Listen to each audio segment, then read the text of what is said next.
It is my distinct pleasure today to be able to sit with what we call as one of our local famous broadcasters, Minister Dwight Armbrister. We knew him for always being informative, always being eloquent and elegant in his deportment, and always bringing light and life into whatever he did in the media field.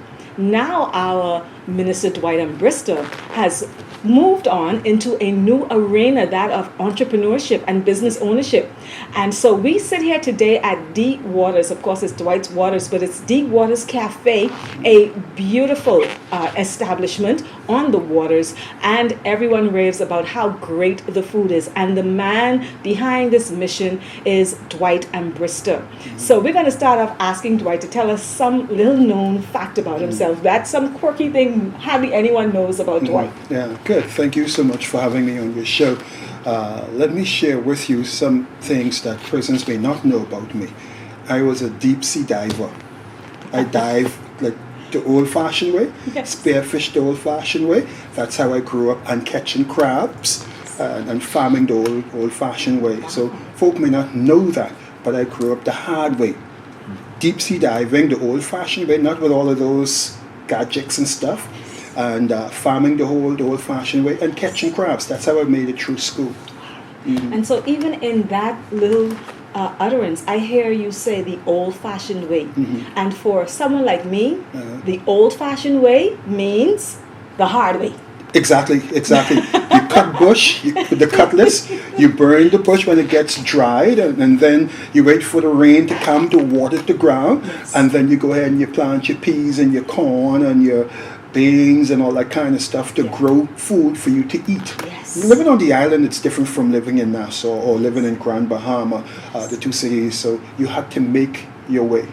Yeah. And so because we are here today to talk about what is your momentum, what is the wind behind your win, when we see people like you accomplishing wonderful things, that is producing, being productive, continually reinventing yourself, continuing to move forward, people like me, and we want to share with others, what is that drive? Because we want other people to also access that wisdom keys that you have. And so as we talk about who Dwight is, could you tell us more about Dwight, the child, the adolescent, the young adult? Tell us about growing up on the islands. Good. That's a good question. On the island of Andros, like I said, as a young boy, I grew up catching crabs. Going for crabs in the midnight hour and early morning hour, in fact. That's how I paid for BJCs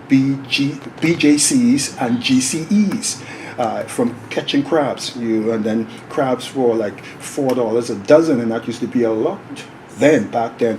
And of course, deep sea diving, that's how I grew up on the island as a little boy. And as I grew up, get older, you get a little bit more things to do, like shooting pigeons. That was a little bit more fancy because now you have a gun. And so when we call them the hunters came down, we were able to pick up the pigeons as they shoot, and then you get monies for that. Outside of that, you have to create your own sort of survival. On the island, it's like you have to do the things that will cause you to live another day. And so those are the stuff that we had to do. So growing up on the island, for me as a little boy, it was farming. It was deep sea diving, catching the crabs. Those are the stuff that we did. And then, of course, the little more sophisticated one was pigeon hunting during the October period. So every season, the 4 seasons, there was something to do. The last season was pigeon. And of course, deep sea diving with the groupers and stuff like that was also during the December month, early January. March, April, May, June was catching crabs and farming at the same time. So by September, October, you're ready to harvest your corn and that kind of stuff. And so it was always a pattern that we had to continuously do. And that was my survival. And you said there was a pattern that we had to continuously do. So even in that, it seems as if you are indicating that there was someone behind you. There were influences behind you, because you said you had to. This wasn't something that you got up in the morning and say, I feel like shooting a pigeon today. Sound like you were groomed into this. So could tell us about those people that molded you. Yes, my grandparents, my father and my grandmother. My father was also a fisherman, and so we would go hauling fish, the shads and the bonefish, and That's in the morning or the noon. Then after that, you go farming. You get to go farming. And so farming and fishing were the things that we had to do. 5 o'clock, you had to be up in the mornings to be in the farm. And so my grandparents really drove that into me. And that's how I lived. That's how we grew up. And so coming to Nassau, eating McDonald's and all that great stuff, it's just, I mean, that's like heaven, you know. But we grew up just doing the little old stuff.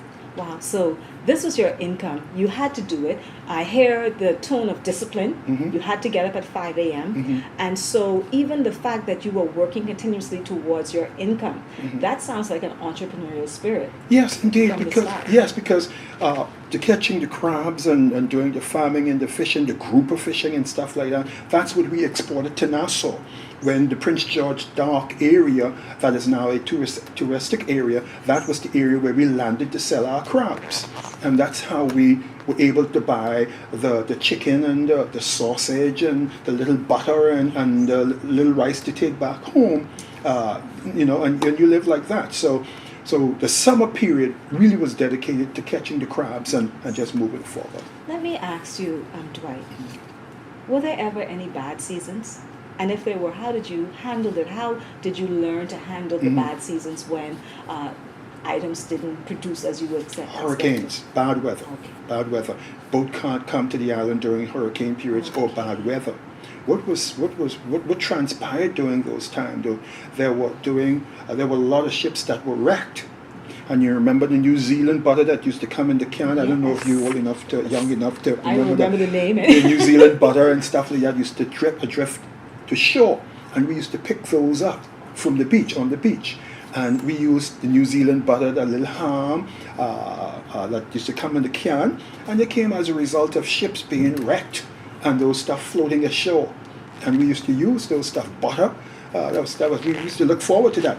But outside of that, when mail boats used to take like 8 and 9 hours to get to Andros from Nassau, we had to wait on those on a weekly basis. If bad weather, then you can't get shipment in, so you have to resort back to what you grew, and that's how we made it. Okay, in those times, are there any phrases, coins, quotes, words of wisdom that kind of stand out from you that you feel like you would have carried along in your lifetime from then and incorporated in how you would have done life and business? Mm-hmm. Yeah, one of the things that I used recently that really captured my attention was work hard in silence and let your success be your noise. And the reason for that is that as you grow up, you learn more wisdom, knowledge comes. And as a result of that, a lot of persons you would talk your ideas and your concepts to, and they would have the way with monies. You have the resources to do the things That you think about. that I think about, or thought about. And so you work those concepts and those ideas now in silence until you are able to give birth to it.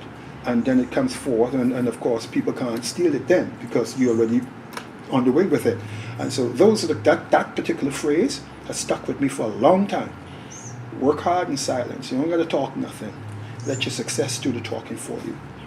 And again, you reiterate, work hard. And the reason why I put a pin in that is because, again, we want people who are at the starting line, maybe people who would have had attempts at entrepreneurship and failed. Right. Of course, there are some keys missing. There's some wisdom lacking. And you keep saying work hard as someone who is accomplishing. So I wanted to just highlight that fact that it's not easy all the time. No, there's sweat. It's process. Yes. And like you said, the sweat equity there is that you have to be consistent all the time, have that drive as to what is your passion. And you get that drive from your passion. Restaurant operation, this is not the first one. I had a little restaurant on East Street takeaway called Rambo's. Catchy name, so everybody know about Rambo's movie. And of course I ran George Myers' chain of restaurants, that's KFC. I set up Taco Bell here in the Bahamas. I work with the Tony Roma's group, and of course way back then when pizza first came out would have been Swanks. Yes. And so the Myers' chain of restaurants, I would have been one of the operations manager there. And so the wisdom and the knowledge gotten there, I transfer that now into a concept of my own. If I could do it for the Myers, I certainly can do it for myself. Eh? And that's what you see here. That is an an amazing point. I had no idea about the scope of your experience. Yeah, And yeah. I think in that too is another lesson, because you could have been introduced to the food industry in your past, but had you not made it a point to excel and to bring excellence to it, I think you would agree that where you are today in terms of them having kept you on and continuing to introduce you into new roles and into new positions, going from pizza to what was it? Chicken, you know, this vast experience, this journey. Your journey then in helping other people was really kind of getting you together and grooming you for what you would ultimately do. Exactly, and sometimes it comes at a late stage until you get the kind of knowledge and the wisdom to bounce you forward. Sometimes now when you would have lost job, and of course I lost my job at the restaurant Bahamas, and that could have been ordained by God at that time to thrust me forward into my own thing. And of course, working at KFC at that time, I ran my own little restaurant at the same time. So I could have moved forward and transfer knowledge into something that you would own yourself, and to be able at some point in your life to be able to be a restaurant icon as Demise's group or the Wendy's folk, the Burger Kings of today. And so what you get here on Iraqi now is that same kind of birthing, and you just work it. It's not going to be easy all the time. There are lull periods, there are low moments, like now COVID period has trapped all of us. So ingenuity and creativity has to come forth. And as a result of what's transpiring here, below this where we speak, is another office space that I've rented. Just west from here is another office space that I've rented. Yes. And so you got to now re-engineer all the space that you have because of COVID.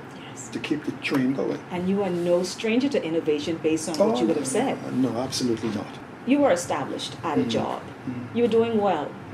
What was the thought that still made you create that side hustle? This is it. Having been terminated on two occasions, I decided in myself that whenever someone wants to terminate me again, I will have my own business going. And so at the first instance when I was terminated from, that would have been from Z&S, from a government sector, private sector was just moving, I decided and made up in my mind that I am going to be the lender and not the borrower. Above only, not beneath. And yes, that's correct. Head, not the tail. And that concept, that idea, that came forth, okay? Because people at will can just terminate your service, give you your payment in lieu of notice, and then what after that? You have nothing to go on. And it was always my idea to have my own business, even though I may be in the corporate Bahamas working in different areas, and I have. But at the end of the day, to have something of your own giving you another revenue stream that can hold you in spite of what transpired in the economy. That was the drive behind me getting into business of my own. My goodness, I love it. And that sense of, I hear empowerment and security and just that liberty that you can work, you can give, but understanding that you're not in control of what other people's decisions and you, as a child of God, have the power to get wealth and to establish yourself, and you did that. You exercised that power, and I'm actually quite encouraged by that, and I think a lot of people will start to consider what could their side hustle be, and so, like you say, you're already in that field. Rambo, tell me just tell me a little bit about Rambo, because it just sounded like it was a great gig. Yeah, Rambo's. Firstly, the name. People, when they look at a business, they want to be able to remember the name quickly. And so Rambo's was a great movie. Rambo, that Western, Sylvester Stallone. Yes. Right, Rambo. And so I took that name and said, Rambo's. People remember that name. It ties in well with seafood. These Rasta guys who believe they're so masculine and all that kind of, and strong and that kind of stuff. So I went after that name because it was catchy and easy for people to remember. and tagged it to my name and stuff like that. When people see my restaurant name, Rambo's, they remember me. And so I played off that. And that moved. Being an entrepreneur, we have already established that there's a sense of empowerment, security, and confidence that comes along with that. What are some of the other rewards that come with taking the leap into business ownership? Financial independence, and of course, you're creating your own wealth. You're creating your own asset base. You're giving opportunities now to other persons that you can employ. You may be able to even put your establishment in a public share offering kind of thing to even expand yourself and divest yourself into other things that can come from revenue generating from the restaurant. For example, this space here now is going to be my law firm. Yes. And so that's the other thrust that I'm moving into in the next couple year or so. I'll hopefully be called to the bar. And so this area will become the legal arm of the business that will render service now to all of this community on our Waikiki, because all of these business owners need some form of legal representation or legal aid. And so that's another area that will spin off from this business. So it's just not restaurant operation, and of course, you would know that I was in television production before, and so that is coming shortly as well. And so east from where I sit now will be another area, another office area for television production internationally, not locally. And so all those stuff that I'm presently working on, at the end of the day, they are in view, and it's just time. So you work hard in silence, allow your success to speak for you. Don't share your dreams. Let me tell you why I'm so thrilled. Because what I'm actually hearing you say is that starting a business is just actually a door of opportunity. The sky is no limit once you would have started that initial business. Right. And so many of us need to give ourselves the opportunity to start with what we have and just understand as we see it play out in your life. Come on, we're going from the restaurant, and then now we're going to move into the other aspect of your gift and talent and love. That's the legal affairs, and now you're going to expand into that. And there's a place for it within an audience, and then now you're going to go be able to glean of your past experience, and it's like it's almost as if though you did not start with one thing, maybe you would not have been able to see your way to the other things and allow it to bloom. The key is to start. Secondly is for you to discover your passion. What are your passion? And of course, one of the things that drive me is creating streams of income. And I use my 10 fingers. All of these ought to be a revenue generator. All right? I like that. And so I'm on number 6. So I still got 4 more avenues to explore. I love it. So at the end of the day, it is really creating avenues whereby you can empower yourself and create a financial base that will make you independent. When you are financially independent, you tend to be able to ward off the stresses of life in a good way. Because what kills others is just what motivates you. You see? And so those are the things that I look after. Not getting caught up in the little avatars of life, daily avatars of life, but to plan properly and work towards your goals.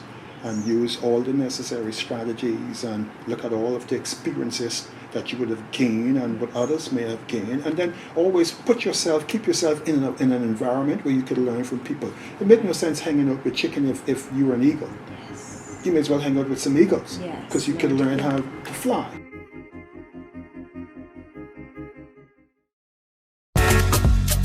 Shiver Bahamas invites our local vendors to join the team and bring the Bahamian choice for a healthy, delicious, affordable snack to your customers. Increase sales and attract new customers with the variety of island fruit flavors of Shiver. It's easy. We provide a beautiful custom stand-up freezer delivered to your location free of charge. Get your sorbet at an unbelievably low price as part of the Shiver team.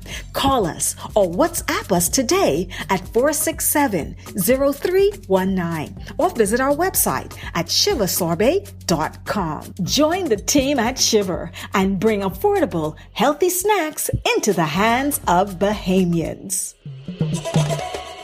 We spoke about the reward of the entrepreneurship. Tell us about some of the difficulties when it gets hard, when it becomes a lonely road, when you can't see a way forward. One of the things that I've learned in this whole process is that people look at you and believe they got it all made in the sunshine. When you can't even talk and pay your light bill. Right? And people equate you with maybe what they perceive to be very successful in your life.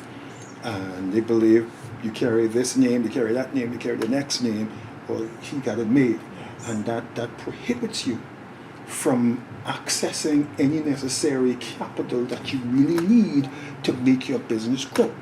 So unless you connect yourself with people and let them know and be candid in business that, listen, I'm struggling.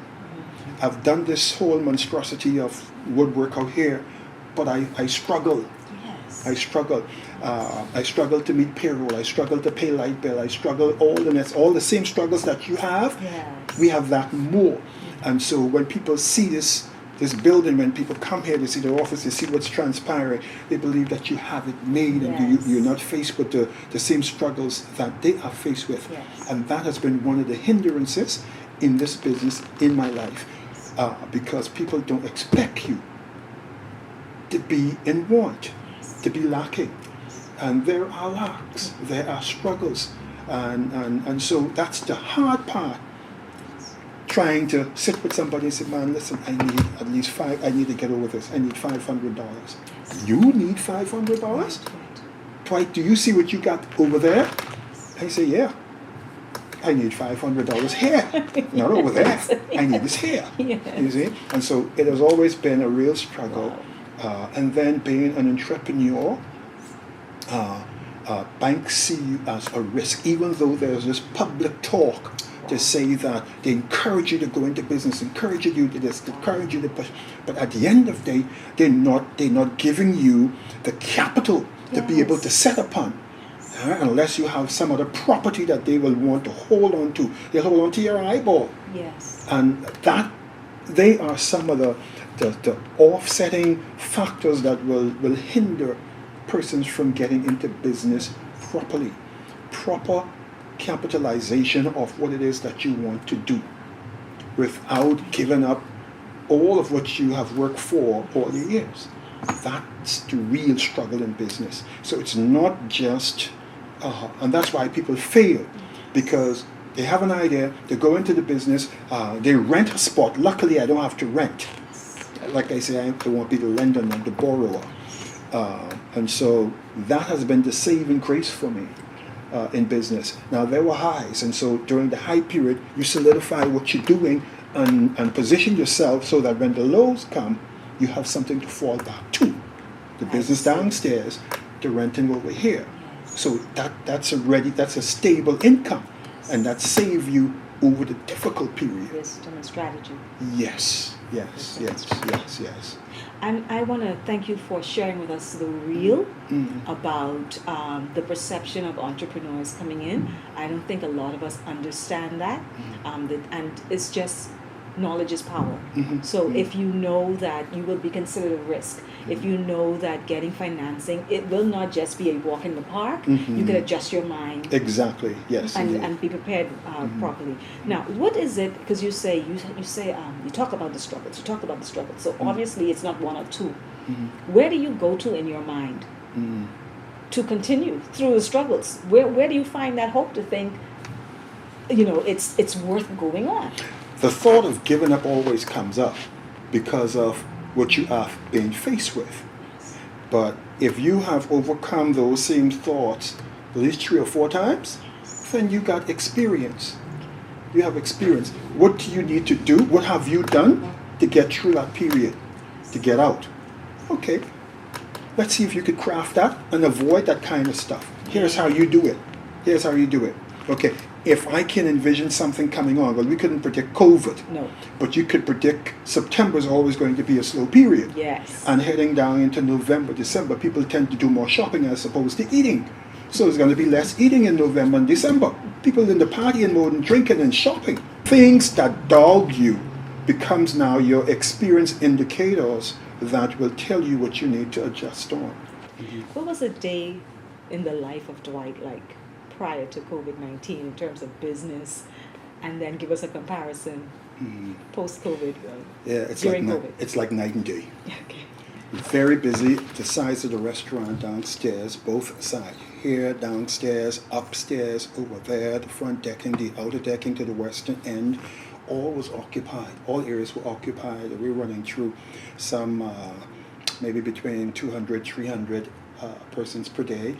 On weekdays, on weekends, it could get up even more. And so when you talk about a drop from 300 to 0 on some days, that's a real hit. It's like all of your stuff that you would have worked for came to a standstill in one day. One day. It's a tragedy for many. Many businesses, small, medium-sized businesses, will not rebound from this. Why? Because their structure is not like mine. Owning a property, you can just close it. You can decide when you want to open it. When you are renting, when you are leasing a property, it's a different ball game, because no income coming, then of course that business is going to eventually shut down. And so prior to COVID, as you can see, the business is there. The seating capacity, you see the chairs, you see in one area you have over 100 chairs, another area you have 43, another area you have 38. And so 143, 78 chairs of running through people, and then another room that has a boardroom. And so when you look at the number of chairs that used to be filled, and people waiting in line to get in the restaurant, and to not have anybody in those chairs becomes now a liability as opposed to an asset. For me, I'm lucky to some extent in that I don't have to pay lease or pay rent for a space and eventually lose it because I can't rebound from what COVID has rendered us. And so post-COVID now is really like a building starting all over again. Yes. You're now leaning on your ingenuity and your creativity now, because it's not just me who've been affected. This is a worldwide phenomenon, and as a result of that, everybody's now at ground zero. You may have a lot of monies, and so your money's just sitting there, and your money sitting in the bank is a cost That's true. to someone else, because they have to now pay interest on that. And if they don't have anybody to lend those monies to, then they are making a loss. So monies in the bank doesn't mean that the bank is solvent or doing well. Money sitting in the bank accounts and they aren't able to lend those monies out, it becomes a cost to them. You see? And so because now, if I have $1 million just sitting there in the bank, I'm making the monies on that through the interest. Yes. The bank is not making any monies on that because they can't lend that out. And so they're making the loss. So eventually, something is going to keep crawling up. And when all that stuff come up upon you, you're going to find out they may start calling you, I need you to come and take some of this money out of the bank. And that could happen. Something Now, we've never considered before. for us, post-COVID is another eye-opener. Now, what can we do in business, in a restaurant business, differently, so that you could keep the doors open and still hold on and build? So it calls now for creativity. Mm-hmm. What do you need to do? A lot of people went into delivering food all over the place. I ain't into no delivery in food. People want to come in a restaurant and sit down and have an experience, have an outing. All right. So now I got to figure out what I need to do here that would cause people not buy the food from the back of a car with no kind of hygiene in place, the dust blowing up, No health certification. No health certificate, no nothing. You don't even have a sanitizer. So, got to figure that out. Got to see how we can cause that to come back here, to come back in this vicinity. And that's where I'm at. Yes. And again, that drive I hear, you continue to take a situation, you continue to look, I see you always look into the future, you're always thinking ahead. You use the word ingenuity, innovation, and I feel like those two are keywords if you want to be an entrepreneur. Oh yes, If oh, yes. you're leaning on those, That's correct. Yeah. you're basically leaning on those, and if you did not have those, or didn't open yourself up to investigate that, I don't think business owners have to be open to developing, open their minds. For example, the port is just across the street here. Yes. Yeah? Whatever happens in the Bahamas, people have to eat. We are a service-driven economy, which means that we don't have any natural resources that we are producing. We import. Our main industry is tourism. And so all of what we do, we have to import our food. In order to import your food, you have to have custom brokers. You gotta have custom brokers. Yes. So what did I get? Custom brokers to come here. They can be in business. They will stay in business. Yes. It's just not getting a business to rent your place to that in 2 or 3 or 4 months' time, they're gonna go out of business. Makes no sense. If you just want some quick cash, fine. But if you want to be sustained, if you want it to last, then you look at those businesses that have to be in business in order for the country to survive. Custom brokers, they have to be in business. The port is right there. They have to clear everything that comes into this country.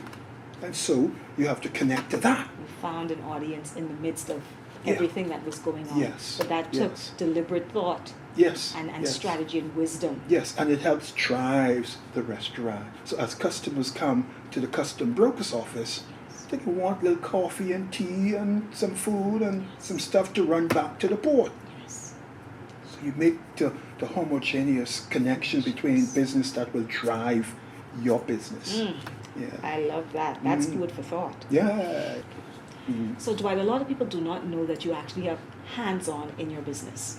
We consider the fame and the glamour of business. But what words of advice would you give to the entrepreneur on the outside looking in, expecting to have the fame and all the glitz? Right. What do you say to them when, after how many years of business, they still may have to get into the kitchen? Right. They still may have to drive the truck. Right. What do you say to them? You better know how to do those things. You better know every intricate part of your business. You have to know how to cook if you're in restaurants. Know the temperatures. Know the health issues. Know everything. Know everything so that you will not be caught in any circumstance where you cannot deliver or move your business forward. In this COVID period right now, I can't afford a chef. I can't afford the cooks. So who cooking? Wow. All right, I gotta cook. Yes. So if I taught some of my employees how to cook and how to do this and how to check for this and how to check for that, in the tough times when you need to navigate through a period, as COVID-19, this pandemic will drive you to that. You better know how to bake bread. You better know how to cook rice. You better know how to fry a snapper. You better know how to season a chicken. If not, you are out of business. All right, until you are able to bridge the gap from post-COVID period to, pre-COVID Yes. to post-COVID, Yes. that incubation period in there, that's a lot of time you got to learn. And so for me, I know the business. I know what to do. I know how to cook the food. I know how to prep it. I know how to chill it. I know how to hold it. I know the time frames. I know the incubation periods. I know everything. And so I'm able to multitask, even in a difficult situation. I love it. I love it because if we look online a lot and we Google before starting businesses, a lot of things say, well, you can do a 4-hour work day, and everything seems to be like microwave, quick, you could get it done, and I'm sure that exists. But I think, like you said, in a trying time, you better know how Yeah, and have the yeah. skills Yeah. to be able to make sure you yourself can run your business and produce. Indeed, and it's just not the kitchen side of it or the back of the house side of it. It's also, you still have to have an eye for the cleanliness of the restaurant. You have to have an eye for the quality of the food. You have to have an eye for the hospitality. I call it HQSC, hospitality, quality, service, cleanliness. All of those areas you have to account for.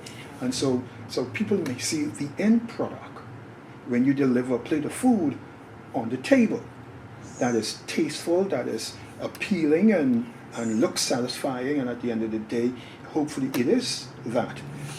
But you have to also look at the cleanliness of your restaurant, both in front of the house, in the back of the house, in the prepping area, and of course your restrooms. They play serious on the taste buds of people who sit inside your restaurant to eat the food. If they walk into your restaurant and they see too much flies around, that's a problem. Absolutely. That's a problem. You can't That's help a big people. problem. Yeah, that's a huge problem.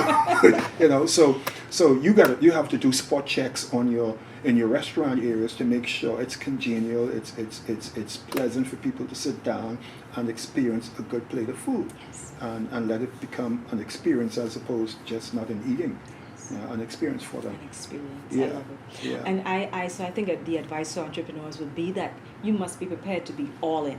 Oh, yeah. All in on your business. Oh, yes. Yeah. So Dwight, everything I hear you say, even in your journey and everything you brought to the table, I remember in broadcasting, there was one time you did an event where there were different people from around the world. I think they were doing sales. They had their different stalls, The and you home went depot around. sales. Yes, and Yeah. you were so fabulous because you kept me watching. I was Yeah. it was so Yeah. exciting, you know. Right, and you right. always knew what to say for each person, as if you had, So I'm just saying that I've seen you reinvent, and now to hear your side of the story, where I didn't know about the deep sea fishing, I didn't know about all the other roles you would have played prior to this. What I want to say is, if you could think of and imagine those people back on the island, Dwight the child, Dwight the adolescent, the young adult, being trained up at 5 o'clock in the morning. If you had to think of maybe the person who drove you the hardest, and they were sitting here, what would you say to that person? The person who pushed me, who really pushed me to becoming all that I can become in life, is my principal. And he pushed me, even would have lent me his car to drive, to do things. He would have lent me his car to drive 5 miles when I had to do GCs in the afternoon, as opposed to doing GC during normal school hours, because at that time the teachers went on strike. Cecil Smith is his name, Principal Cecil Smith, and the other one would have been Jack Thompson. Oh, wow. They're my Amazing. inspirators, yeah. Yes. And so both of them were at the school that I attended. And so when I had to really do classes in the evening, I remember Cecil Smith my principal gave me his car to drive so I could come home, catch the bus home, and don't have to walk 5 miles in the evening to go do GCs, to walk back home at night. And that's how I learned how to drive. So he played a serious role in my overall development to this day. So if he was sitting right here, what would you say to him? Oh my God. I would just simply, like I always do when I see him, thank him for having the confidence in me to know that I can do it. And I owe him great gratitude in life, in that whenever I see him, whenever I get the opportunity to talk about him, whenever he calls on me, I got to be dead not to do that. That is wonderful. I love it. Gratitude. And so that's why we want to do this program, because we want to say to the aspiring, the dreamers out there, the people with the talent, even those who would fail attempts, we have confidence in you.